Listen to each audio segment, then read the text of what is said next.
दोस्तों, share market के ऊपर आपने कई सारी कहानियां सुनी ही होंगे, लेकिन आज मैं जो आपको कहानी बताने जा रहा हूं, इससे आपको ज़रूर कुछ सीखने मिलेगा।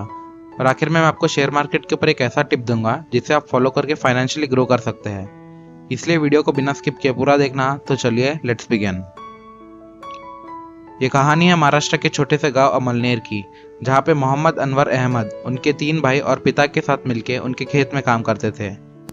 मोहम्मद अनवर 27 साल के थे और एक दिन अचानक उनके पिता का देहांत हो गया।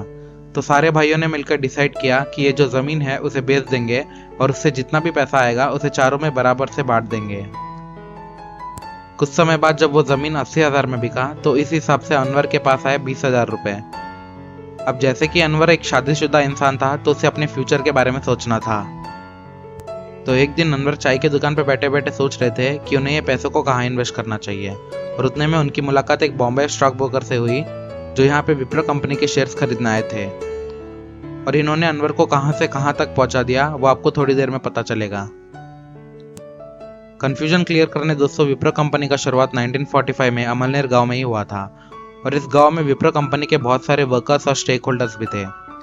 इसलिए बॉम्बे स्टॉक ब्रोकर, जिनका नाम सतीश शाह था, वो कंपनी के शेयर्स खरीदने मुंबई से अमलनेर आए थे। अब सतीश शाह ने शेयर मार्केट के बारे में अनवर को बताया और उनसे कहा कि जब आप एक कंपनी के शेयर्स में इन्वेस्ट करते हो तो तब आप कंपनी के कुछ % से हिस्सेदार भी बन जाते हो। अब अनवर को इस सेक्टर में ग्रोथ दिखा और उसने सतीश के साथ साथ अपने लिए भी विप्रो कंपनी के 100 शेयर्स खरीद लिए। ये बात 1980 की है और तब के टाइम में एक शेयर का प्राइस 100 रुपये हुआ करता था। तो इस हिसाब से मोहम्मद अनवर ने 10,000 रुपये विप्रो कंपनी में इन्वेस्ट किए। अब यहाँ तक तो जैसे कि मैंने आपको बताया है कि 1980 में अनवर के पास 100 शेयर्स थे, लेकिन जब कंपनी ने 1981 में बोनस शेयर्स इशू किया तब अनवर के पास हो गए 200 शेयर्स। अब 1985 में कंपनी ने दोबारा 1:1 का बोनस डिक्लेयर किया और अनवर के पास हो गए 400 शेयर्स। 1986 में कंपनी ने 10 रुपीज़ के हिसाब से शेयर्स को स्प्लिट करने का डिसीजन लिया और इस हिसाब से अनवर के शेयर्स मल्टीप्लाई होकर 4,000 हो गए। वापिस से कंपनी ने 1987 में 1:1 का बोनस डिक्लेयर किया तो उनके 4,000 शेयर्स बढ़ के 8,000 हो गए। 1989 में वापस से 1:1 हुआ और अब उनके शेयर्स हो गए 16,000।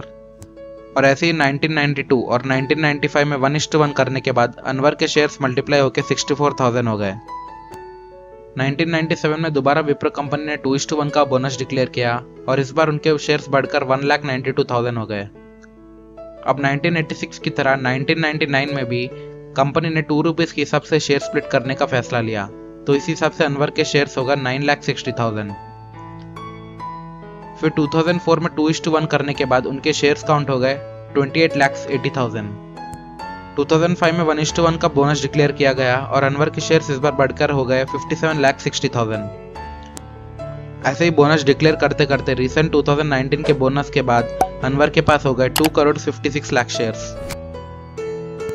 और अगर हम उनका टोटल इन्वेस्टमेंट वैल्यू कैलकुलेट करते हैं आज के शेयर प्राइस के हिसाब से तो 2,56,00,000 मल्टीप्लाइड बाई 510, तो ये बन के आता है अराउंड 1,300 करोड़। अब power of dividends in stock market की हम बात करें तो डिविडेंड्स यानी वो पैसा जो कंपनी अपने शेयर होल्डर्स को देती है एज ए रिवॉर्ड। तो मोहम्मद अनवर अहमद आज तक ऑन एन एवरेज 180 करोड़ का डिविडेंड गेन कर चुके हैं, यानी टोटल में 1,300 crore plus 180 crore that is equals to 1,480 crore जितना पैसा वो शेयर मार्केट से कमा चुके हैं। दोस्तों, अब आपको शेयर मार्केट का पोटेंशियल समझ में आ ही रहा होगा, और अगर आपको फाइनेंशियली ग्रो करना है तो आपका अर्निंग्स को आप अनवर की तरह किसी अच्छे कंपनी में डाल के छोड़ सकते हैं, एंड नो डाउट कुछ सालों बाद आपका भी रेवेन्यू मल्टीप्लाई हो जाएगा। यहाँ पे आपने नोटिस किया होगा दोस्तों कि अनवर ने पेशेंस रख के स्टॉक मार्केट में इन्वेस्ट किया था, और इसलिए बड़े बड़े इन्वेस्टर्स का मानना यह है कि the big money is not in buying और selling the stocks but in waiting.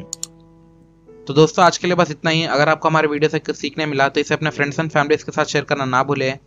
जाने से पहले like, comment and subscribe to our channel. मिलते ही ऐसे इन्फॉर्मेटिव कंटेंट के साथ। Till then stay safe, stay learning.